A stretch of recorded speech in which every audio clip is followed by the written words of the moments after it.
visto la exposición de los capítulos 7, 8 y 9 que teníamos pendiente. Yo estudié el capítulo 9 del protocolo de enrutamiento de redundancia de primer salto, que fue el que estudié, y nociones básicas de los anteriores. No sé si algún compañero querrá cooperar con esos capítulos, pero hasta ahora hemos tenido cierto estudio y cierto dominio de los temas.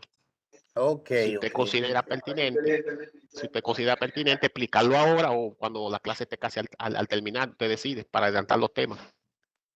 Bien. Estamos listos y tengo... ¿Quién está ready aparte de Rainer?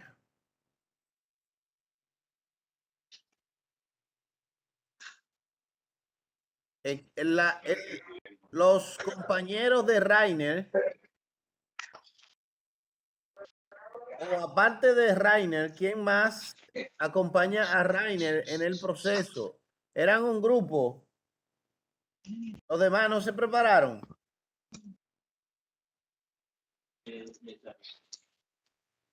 Bueno, Rainer, eres solo tú. Vamos a hacerlo después de dar el capítulo 11 y 12. Nítido. De acuerdo. Está bien, está bien. Excelente, señores. Nada, este capítulo que habla de mitigación de ataques, más que otra cosa, configuración segura, más bien de seguridad. Janel, el micrófono está abierto. Bien, configuración de seguridad en los switch. En este proceso vamos a hablar de lo que es la implementación de seguridad de puerto. Bien, la mitigación de ataques en las VLAN, mitigación de ataques en DHCP, en ARP y en STP. Bien.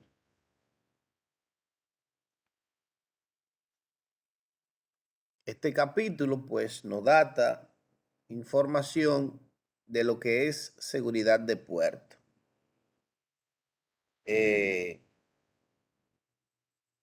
Los dispositivos de capa 2 del modelo de referencia OSI es considerado una de las capas más débiles en lo que es la estructura de una institución, de una empresa, de una compañía, de los equipos locales de una red.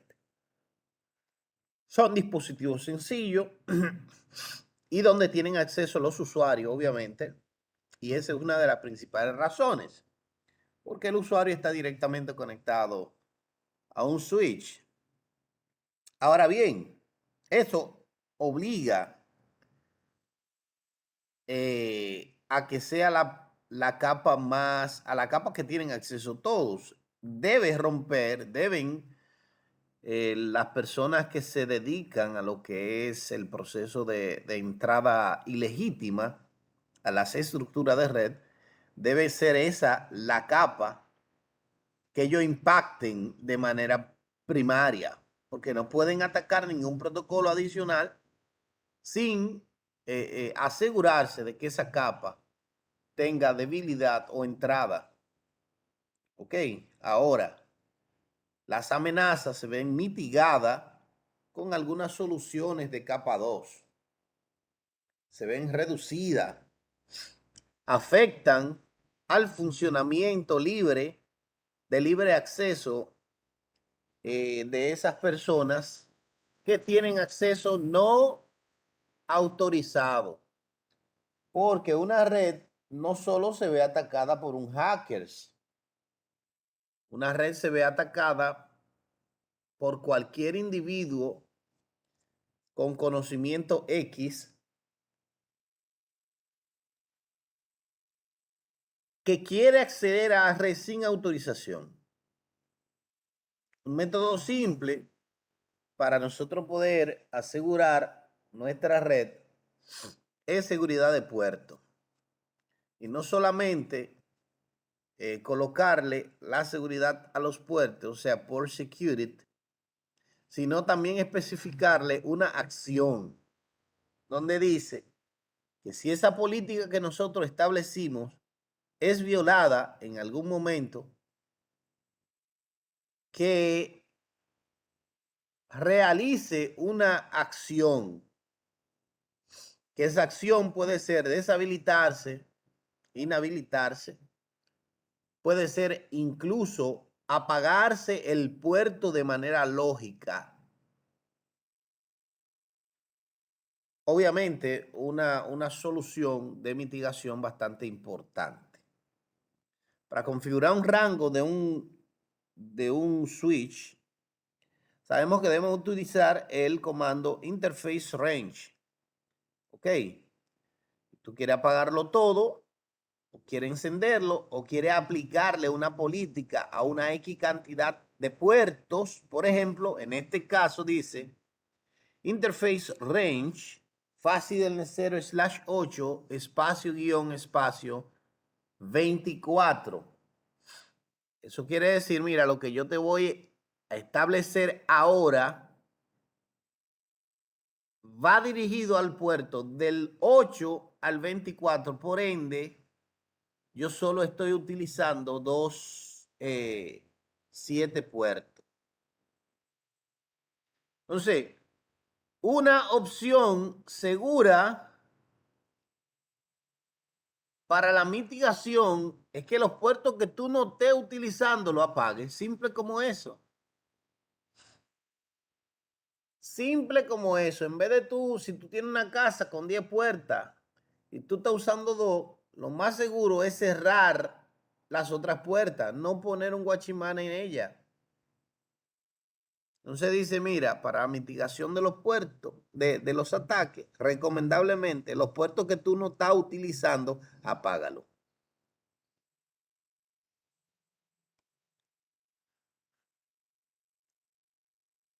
Existe lo que es la mitigación de ataque por saturación de direcciones de MAC-Adre. Un método simple y eficaz para evitar ataques por saturación de MAC-Adre es habilitar los Sport Security. Ok. ¿Quién nos lee este párrafo, por favor? Aquellos que no han leído, vamos a aumentar un poco más. Voluntario. Oh, maestro, la seguridad de puertos limita la cantidad de direcciones MAC válidas permitidas en el puerto. Permite a un habilitador configurar manualmente la dirección MAC para un puerto o permitir que el switch aprenda dinámicamente un número limitado de direcciones MAC. Cuando un puerto configurado de Port Security recibe un frame, la dirección MAC de origen del frame se compara con la lista de direcciones MAC de origen, seguro que se configuraron manualmente o se aprendieron dinámicamente en el puerto. A limitar 1 a 1 la cantidad de direcciones MAC metidas en el puerto. La seguridad del puerto se puede usar para controlar la expansión no autorizada de la red y se muestran las figuras. Correcto. Ustedes recuerdan aquel comando que dice el Mac Security Stick,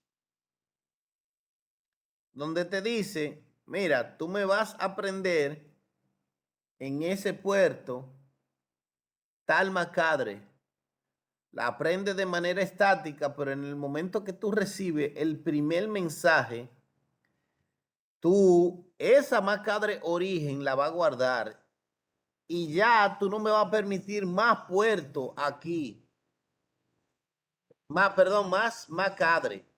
Tú solo vas a trabajar con esa primera MAC-Adre que tuvo interacción contigo.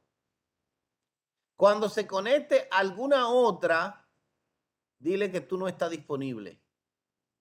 Porque cuando tú hablas del stick en el comando Port Security, tú le dices, tú vas a aprender de manera dinámica la MAC-Adre que se conecte a ti. Pero,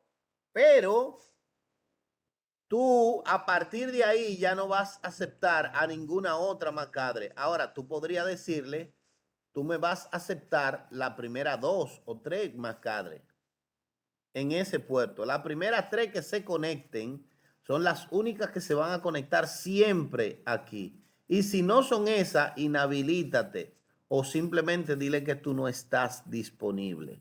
No le dé el servicio. Bien, eso también mitiga los ataques ya especificados, que son ataques de saturación de MAC adres. Habilitar seguridad en el puerto. Súper importante. Y es obvio el por qué. ¿Saben el comando utilizado para seguridad de puerto, que es el Switch Port Security?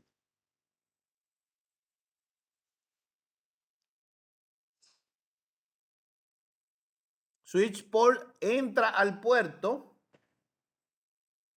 le establece seguridad de puerto diciéndole Switch Port Security, Switch Port Mode Access y Switch Port Security. Usted dirá, pero profe, ahí hay comandos repetidos. ¿Qué dice esa lista de comandos?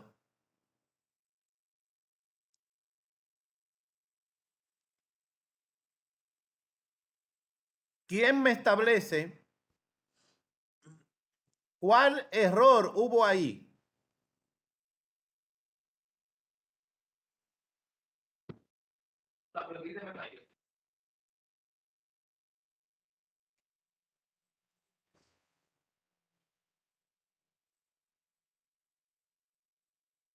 Ahí hubo un error. ¿Cuál fue? Aló, cuidado si el micrófono está malo, el mío.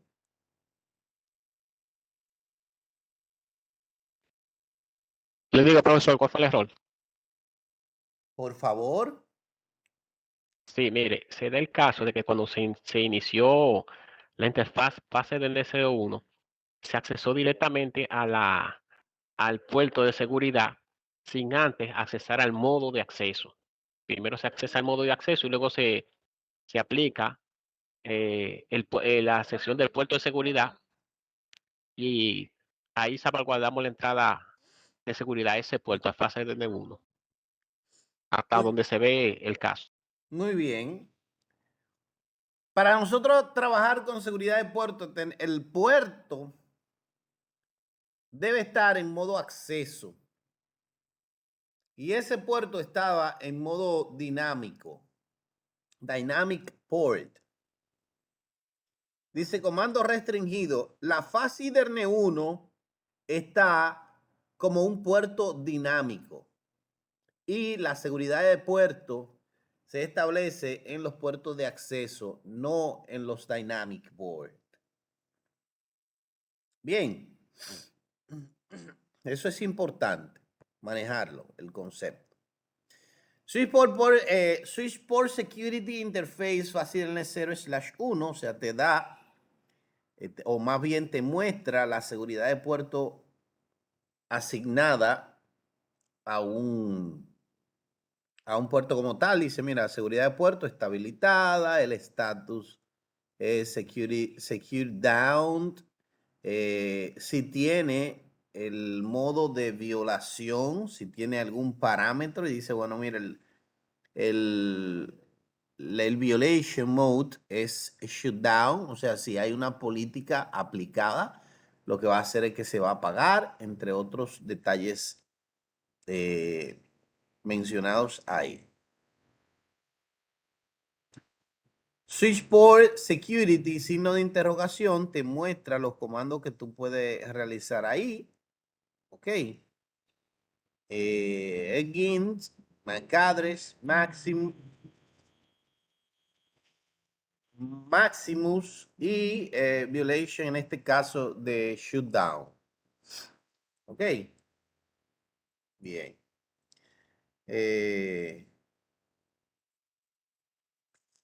Denme un segundito ahí. Para limitar la cantidad, utilizamos Switch Port Security Maximum y un valor. Ese valor es la cantidad de direcciones MAC que él va a poder soportar. Entonces, si en el acceso del, digamos, de la persona que está en recepción, ¿para qué tú vas a poner más que una MAC? Si es un puerto que está expuesto. Ahora, tú le dices, miren ahí que dice, entra a la interfaz y le establece switch port security maximum y el número que tú puedes poner, un máximo de MAC es de 1, Rainer, el micrófono, a 8192.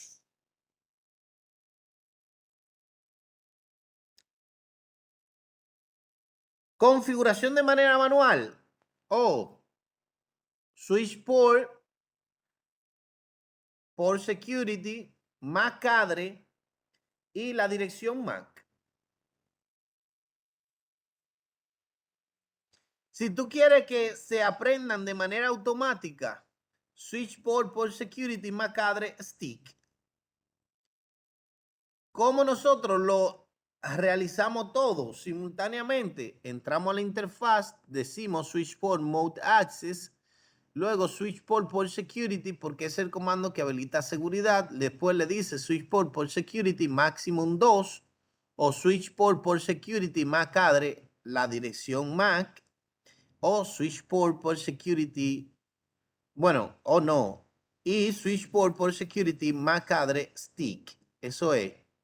Tiene un máximo de 2 direcciones MAC para que la aprenda de manera automática y la establezca como ruta estática.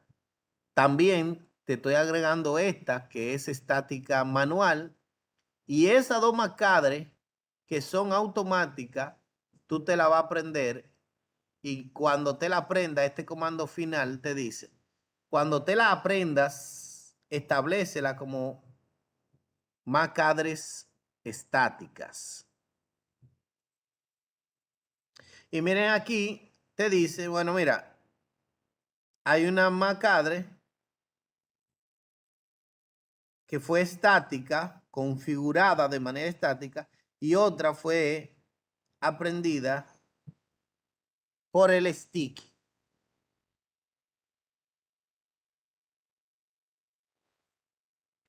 ¿Estamos claros ahí?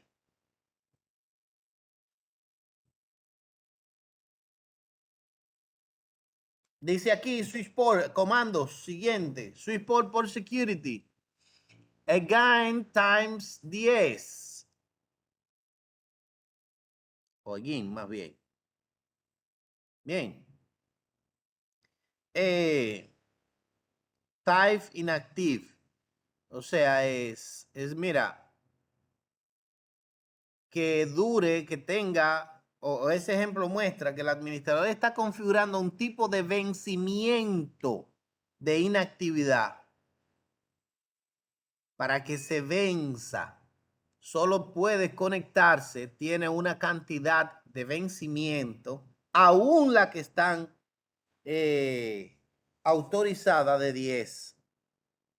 Muchas veces, por ejemplo, una empresa tiene pasantes y ese pasante tiene un acceso y usualmente se le da, mira, este carnet y ese carnet tiene una fecha de vencimiento. Eso es lo mismo, pero aquí a nivel lógico. Mira, tú tienes tu laptop, vas a poder utilizarla, pero esa laptop tiene una fecha de vencimiento desde y hasta la fecha en la cual estés aquí. Una vez estés, aunque continúe ya tu MAC la de su dispositivo, no va a funcionar.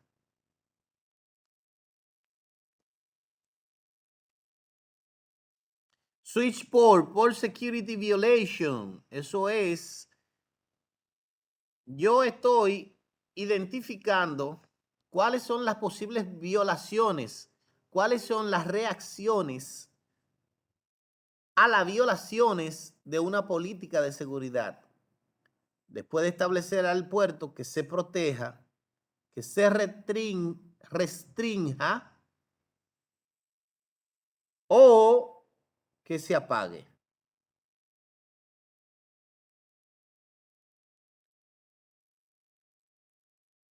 Si tú le dices que se apaga, obviamente, lógicamente el puerto se apaga. Con restrict, él lo que manda es un log, un syslog. Manda un mensaje para que el administrador se dé cuenta que hay una violación de las políticas. Y la MAC-Cadre que lleva abajo un máximo, tú le puedes establecer un protect, protégete con máximo de 0, que incrementa el valor. No se envía ningún log, pero él lo que hace es que, en pocas palabras, se bloquea.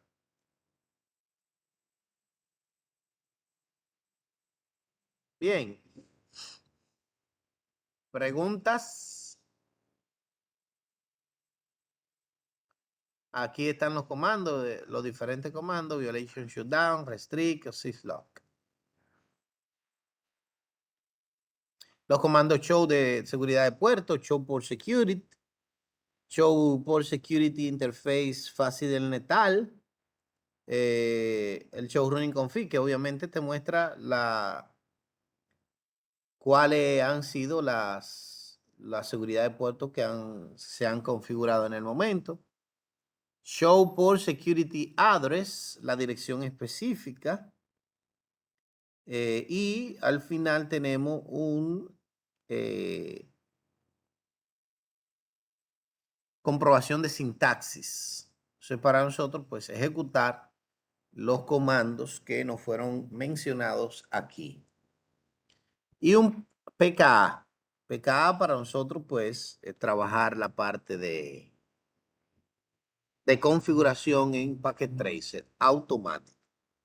La mitigación de los ataques a nivel de VLAN y la revisión per se. La VLAN, obviamente, recuerden que es una red de área virtual.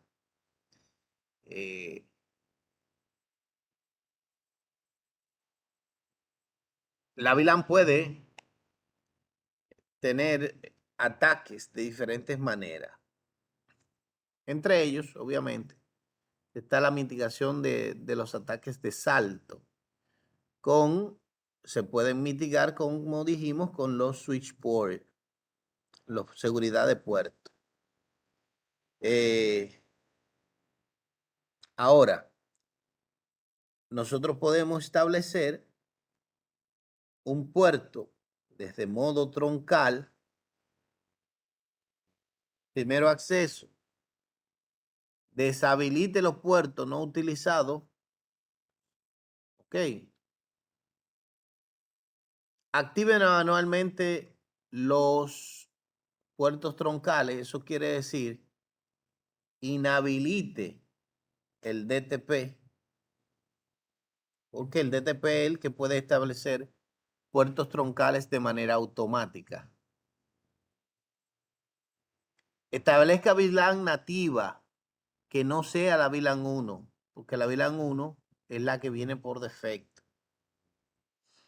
Y aquí están los comandos para nosotros. Primero, dentro de un rango específico de puerto, como nosotros a ese rango de puerto le podemos colocar en una VLAN aparte, independiente, y de igual manera inhabilitar en lo que es el DTP o Dynamic Trunking Protocols. Son parte de los requerimientos o de las, digamos, no requerimientos, son parte de las posibles mitigaciones de ataque a las VLAN que podemos hacer. Revisión, cómo mitigar los ataques de DHCP. Los ataques de DHCP pueden ser de negación de servicio o usualmente son de negación de servicio. ¿Ok? De manera tal de que el DHCP es un servidor que lo que brinda es direcciones IP de manera automática. Entonces, lo que se busca atacando el DHCP es que tus usuarios no tengan acceso a tus recursos, lo que obviamente en una empresa genera un inconveniente.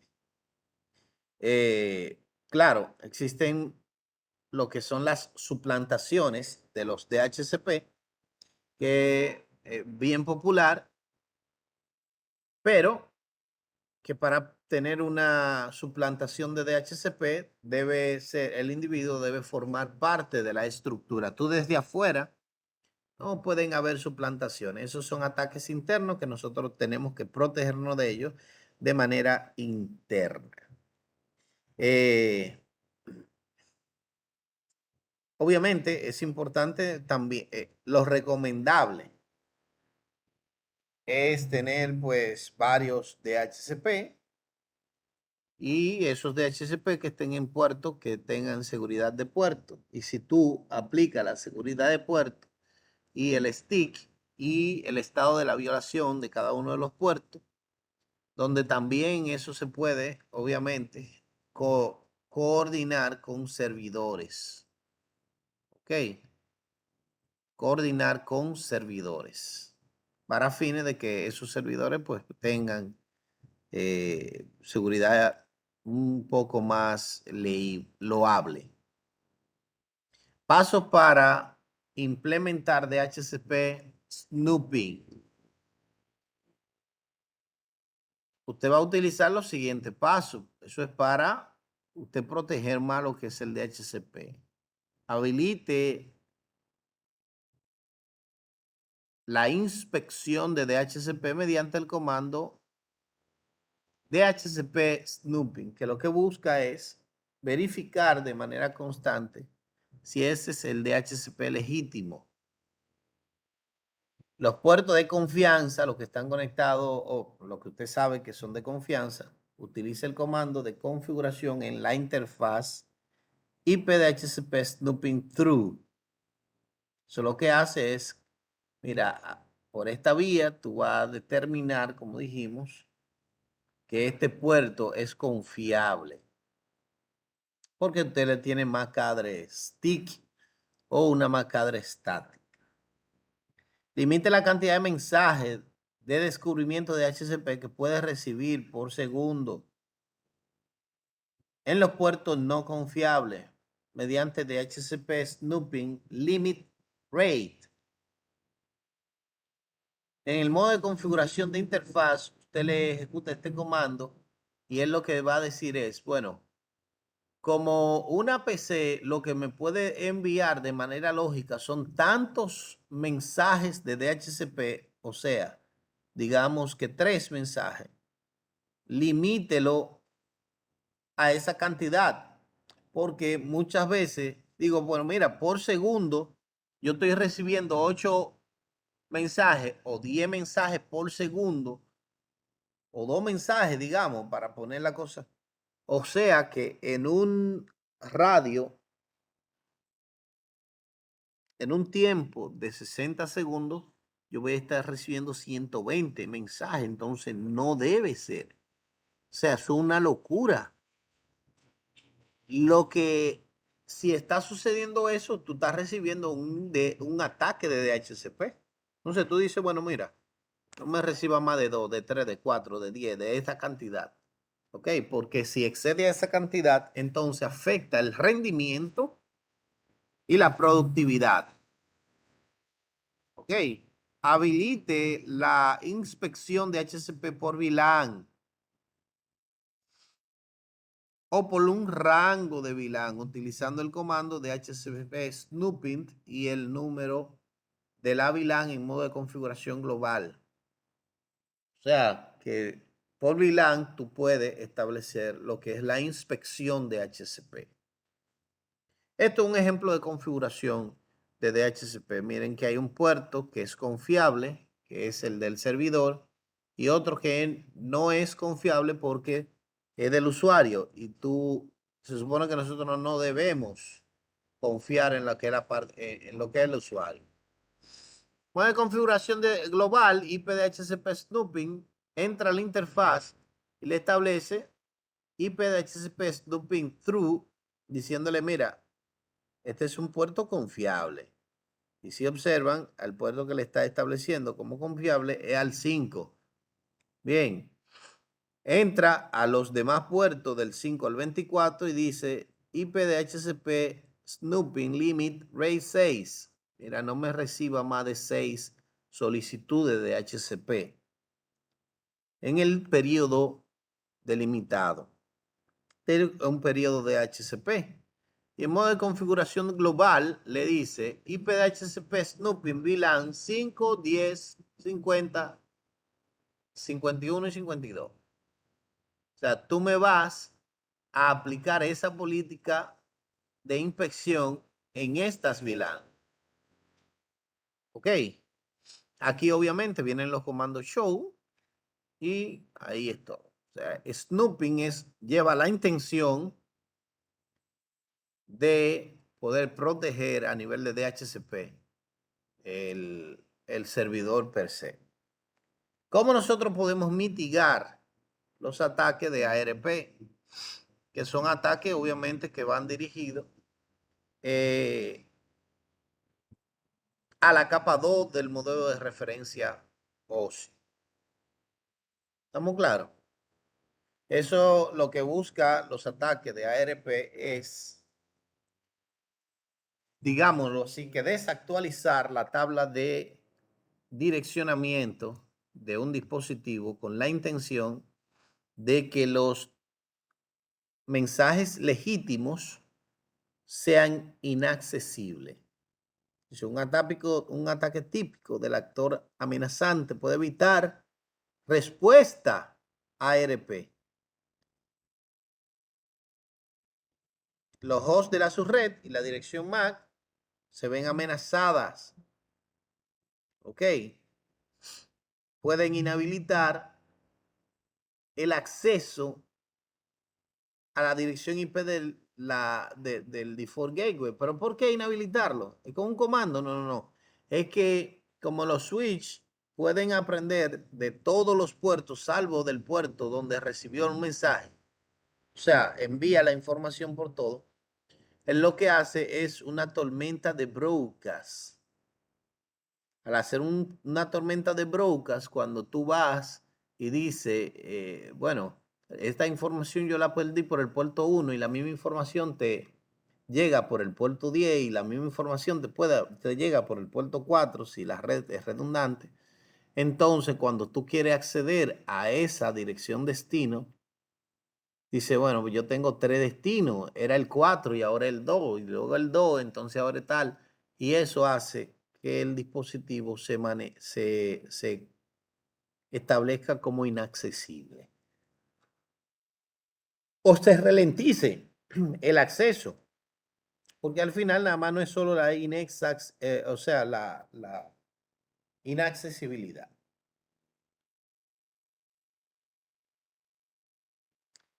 La inspección dinámica de hechos requiere snooping. Snooping, la DAI requiere que nosotros tengamos snooping configurado con la intención de evitar, ahí está de nuevo la configuración de snooping, de evitar lo que son los ataques, no evitar, mitigar los ataques de ARP. La diferencia es que aquí IP DHCP snooping le pone IP DHCP snooping VLAN X y le dice los comandos nuevo IPARP inspection VLAN bien. O sea, tú me vas a inspeccionar los ARP, los Address Resolution Protocol, las resoluciones que se hacen a nivel de direcciones de capa 2 para resolver direcciones IP con direcciones MAC, tú la vas a controlar. Bien. Preguntas. Los comandos show y viene lo que es la comprobación de sintaxis. Todos los puertos que no sean de acceso, que no sean troncales, lo recomendado es que tengan el comando por fast habilitada. Y recuerden que por fast no te brinda acceso a los sea, no pasa lo que es el BPDU o el Bridge Protocol Data Unit. Eso va de estado de inactividad o de bloqueo a estado de forwarding. Lo que obviamente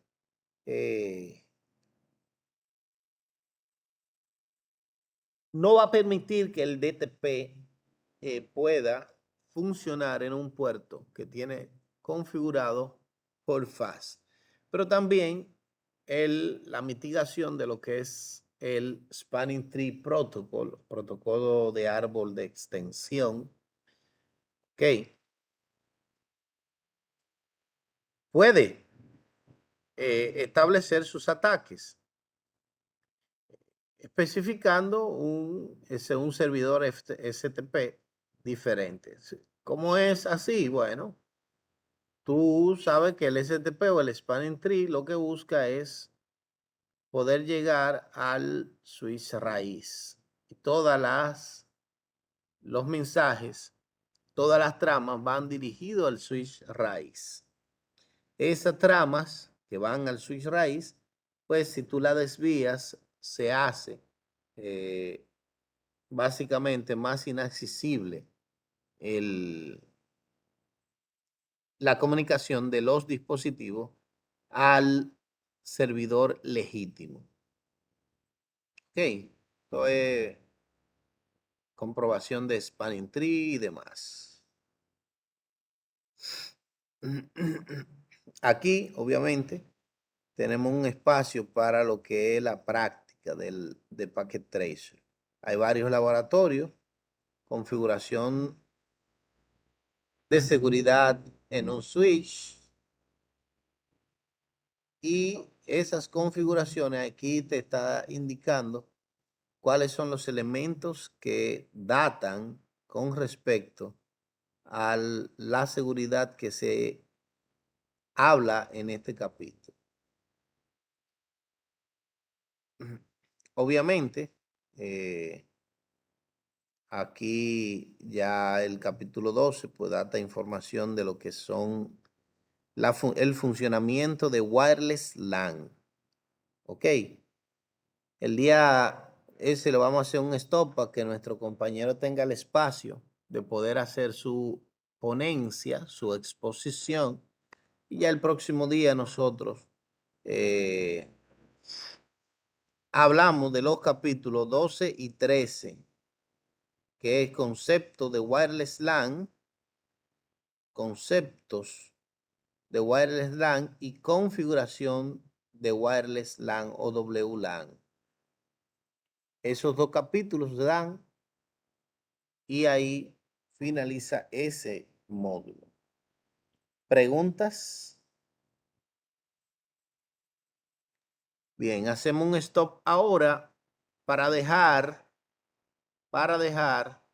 el escenario a nuestro compañero Rainer. Rainer, adelante, esto es suyo. Buenos días, equipo. Buenos días, profesor. Estamos por aquí. Gracias, buenos ¿Me días. escuchan? Sí, señor, 100%. Sí. Bien, el día pasado estuvimos escuchando las exposiciones de los demás compañeros, como son los conceptos de DHCP versión 4, asignación de GUA de IP versión 6.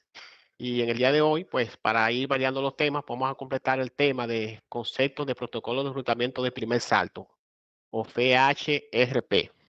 Normalmente, este tipo de protocolo o este tipo de tecnología, por así decirlo, se van implementando cuando hay una falla entre los diferentes routers de una estación. Es decir, cuando tenemos un router de reenvío, un router virtual, ¿verdad?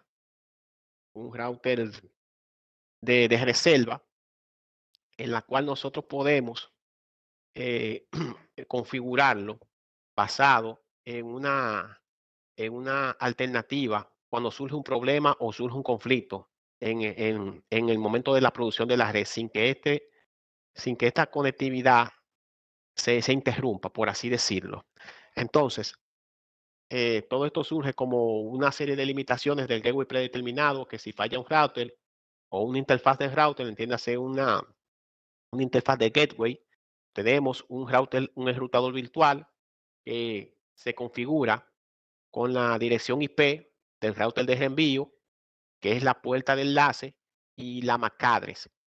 Al mismo tiempo, una vez tenemos estos aspectos configurados, tanto con el router virtual, tiene que ser específicamente la misma dirección IP de gateway y la misma MAC address, porque al fallar el router de reenvío, este inmediatamente pasa el control al enrutador virtual y en su dicho caso al router de reserva, que esto es totalmente transparente para los usuarios de la red. Normalmente cuando este tipo de configuraciones la tenemos habilitada, podemos notar que tanto en un modelo jerárquico de distribución de capas, como es la de núcleo con el servidor, la de los routers, que es la de distribución, y la de nivel de acceso, que es la de los switch, podemos ver que hay diferentes alternativas de rutas mediante la cual, al interrumpirse la comunicación o el envío de tramas del router activo, pues esta red no se cae o no entra en una latencia perpetua, sino que pasa el control directamente al router de reserva.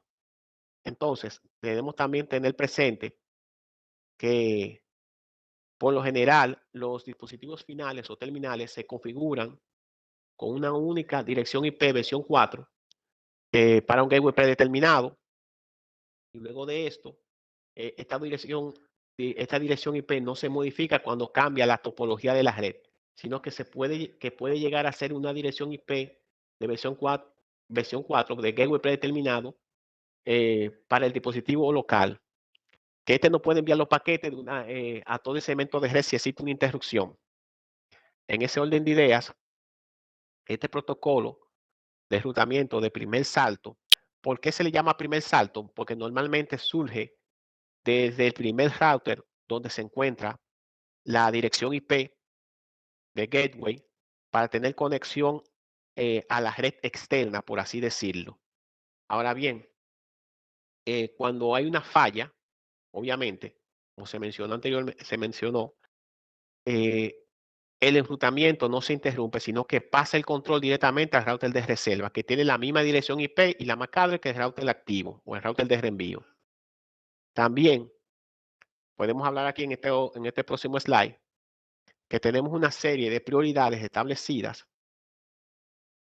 para que podamos definir cuando ya se recupera, por así decirlo, el control del router activo. Tenemos una serie de prioridades donde la prioridad normal es la prioridad 100 y una prioridad, por ejemplo, la de 150 es la prioridad del router activo, que es el router que entra en funcionamiento inmediatamente, o es el router por donde se hace el reenvío de tramas inmediatamente, tenemos una recuperación parcial de la red. En estos casos que tenemos aquí en este slide, pueden ver que solamente hay un switch donde no hay un enlace troncal, es decir, no hay un enlace entre otras VLAN ni entre otros switch, sino que la conexión se hace directamente entre el router 1 y el router 2 del switch que tiene la conexión directamente a los hosts o a las terminales de usuarios finales, y que en todo momento se mantiene la conectividad y la producción de la red. Entonces, tenemos también una serie de pasos a mencionar, que cuando falla router activo, el protocolo de redundancia pasa el control directamente, o sea, el router de reserva asume el control de manera inmediata y usa los paquetes que fueron enviados o suspendidos en el router activo directamente al router de reserva, y estos paquetes llegan a los usuarios. Pero hay una serie de pasos que se llevan a cabo cuando falla un router activo de una manera definida, que son que el router de reserva deja de recibir los mensajes de saludo del router de reenvío. Es decir, existe una comunicación directa entre el router de reenvío y el router de reserva, porque el router de reserva tiene que estar consciente en todo momento o activo para saber cuándo debe de tomar el control ante una falla de emergencia. El segundo paso es que el router de reserva asume la función del router de reenvío para comenzar el reenvío de tramo, darle continuidad al reenvío de trama con la misma dirección IP y la misma dirección de MAC. Y en el tercer paso, debido a que el router de reenvío asume tanto la dirección IP, dirección 4 del router, y los diferentes dispositivos de host, pues continúan trabajando de manera interrumpida porque ya hay un soporte, por así decirlo, programado, que salva en todo momento el funcionamiento correcto de la red.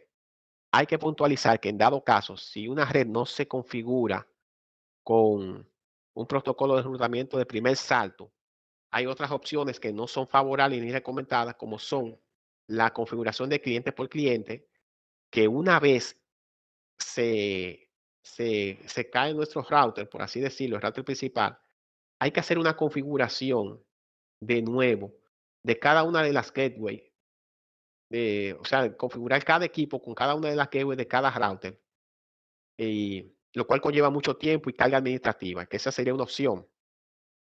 Hay otra opción también para no usar, que no es recomendable, pero para no usar el protocolo de enrutamiento redundante de primer salto, es cambiar la configuración de HCP, que en este caso deberíamos editar la configuración del router, del servidor de HCP, para que las nuevas peticiones se vayan asignando al default gateway de los equipos de la red. Es decir, que cada vez que haya una caída de red, por así decirlo, una interrupción, si no usamos un protocolo de enrutamiento de primer salto, pues entonces tendríamos que implementar las dos configuraciones que acabo de mencionar, que son la de cliente por cliente y la de cambiar la configuración de cliente de HCP, que eso, pues entonces no sería factible ni confiable porque es mucha la carga administrativa y de trabajo que se van implementando. Entonces, en ese orden de ideas, como este tema es relativamente corto, tenemos también la serie de opciones que utiliza el protocolo de enrutamiento de primer salto, como son el protocolo de enrutamiento de reserva directa, que es un protocolo propietario de Cisco que tiene también su versión para IP versión 6, que está diseñada para permitir una conmutación por error o failover, que es transparente en el sentido de que un dispositivo con IPv4 de primer salto, pues también proporciona una alta disponibilidad de red para que pueda tener continuidad de funcionamiento. Y la función del router de espera es la de mantener una supervisión operativa mediante la supervisión y la continuidad del funcionamiento del router de reserva y el router activo. Luego tenemos también otros tipos de protocolos, como son el protocolo de redundancia virtual de router, que tiene la versión 2 y la versión 3, que son dos protocolos que no son nativos de Cisco directamente. Tenemos también otro protocolo llamado el protocolo de equilibrio de carga de gateway, que es un protocolo propiedad de Cisco que mantiene el tráfico protegido de un ratero circuito fallido, que también mantiene lo que se llama el equilibrio de cargas para no sobrecongestionar la red, entre otras cosas. En este orden de ideas, finalmente tenemos el protocolo de detección de router, que es un protocolo de redescubrimiento que está especificado por las referencias, la referencia 1256, y mantiene, por decirlo así, ubicado, hace que se ubiquen todos los hosts con IPv4 y mantiene una conectividad de las redes tanto locales como no locales. Entonces, en este orden de ideas, también al final tenemos una serie de comandos básicos de HCP, que es lo que nos permiten a nosotros también tener definido de manera clara cuál es la dirección de red, como con su respectiva MAC address, la dirección del router o default router, la dirección por defecto, que la vemos ahí también, los DNS y el DNS de dominio. entre otras cosas. Hasta aquí por lo menos llega mi exposición en el término de lo que es los conceptos de protocolo de enrutamiento de primer salto. Se le llama primer salto porque es el primer router que los usuarios tienen acceso para poder tener acceso a la red externa específicamente. Pues gracias por su atención y hasta aquí hemos llegado. Muchas gracias. Excelente. ¿Alguno de los otros que aún falte por la exposición de DHCPV4, DHCPV6 o FHRP? Gracias a ti, hermano. Muy buena tu exposición, excelente. Recuerden que el día de días anteriores, pues le había mencionado que esto lo estábamos utilizando para fines de evaluación hacia ustedes. Su ponencia, la soltura y hacerle correcciones. Bien, así que nada. Señores, ¿cuánto? Por favor, habiliten sus cámaras. Gracias a ti, Rainer, puede ya dejar de compartir. Vamos entonces a pasar la lista y bueno, amor y paz, sean todos felices para nosotros. Dale continuidad. 12 y 13 para el próximo día, que tratan informaciones de wireless, configuración y conceptos inalámbricos. Tranquilo, yo lo hago, brother. I'm sure. Habiliten sus cámaras, por favor. Todos. Ana, ¿cómo vas? Háblame del profe. Chévere, nice.